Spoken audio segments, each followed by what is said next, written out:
প্লটটা সুন্দর ছিল কিন্তু গাঁথুনিটা আসলে মজবুত হয় না। মেকিংটা খুবই বাজে ছিল আসলে। ফিল্ম মেকিং থেকে শুরু করে যে ভিএফএক্স গুলো ইউজ করা হয়েছে মোটামুটি বেশ ভালো।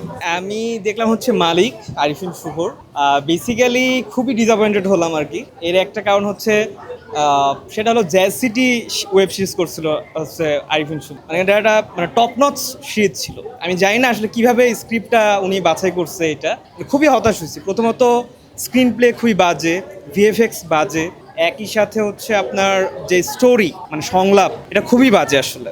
মানে এটা মানে মানে একটা অ্যাকশন ফিল্ম মানে যেমন হওয়া উচিত, মানে স্টোরি মানে প্লটটা সুন্দর ছিল কিন্তু গাঁথুনিটা আসলে মজবুত হয় না। তো খুবই হতাশ হচ্ছে, কারণ আমি আরিফিন শুভর মোটামুটি সব ধরনের কাজ দেখছি। আমি জানি না ওনাকে আসলে বাংলাদেশে কোনো ডিরেক্টর ইউজ করতে পারে কিনা, কারণ আমি রিসেন্টলি ওনার ওয়েব সিরিজ দেখছি, যেটা আমি আগেই বললাম যে জ্যাজ সিটি, ওটা অনেক ভালো ছিল।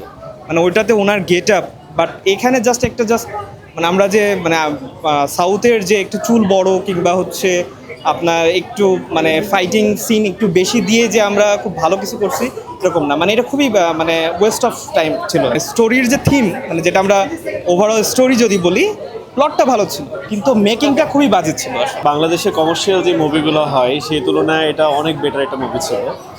সাইড বাই সাইড হচ্ছে আরিফ যে অভিনেতা যা অভিনয় করেছে বাংলাদেশের ট্রেডিশনাল যে মুভিগুলো আমরা দেখি বেসিক্যালি তার থেকে অনেক বেটার, এবং ফিল্ম মেকিং থেকে শুরু করে যে ভিএফএক্সগুলো ইউজ করা হয়েছে মোটামুটি বেশ ভালো ছিল মুভিটা। আর আরিফিন শুভর অভিনয়ের ব্যাপারে তো মানে কিছু বলার নেই, is the best.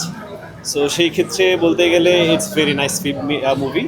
Side by side হচ্ছে বাংলাদেশের কমার্শিয়াল মুভির যে বা ক্রাইসিসটা ছিল, মানুষ আসলে হলমুখী ছিল না, কারণ প্রচুর পরিমাণে সাংসারিক টাইপ কোনো কিছু থাকে না। সো সেই হিসেব করতে গেলে বা এটা খুব ভালো একটা মুভি ছিল।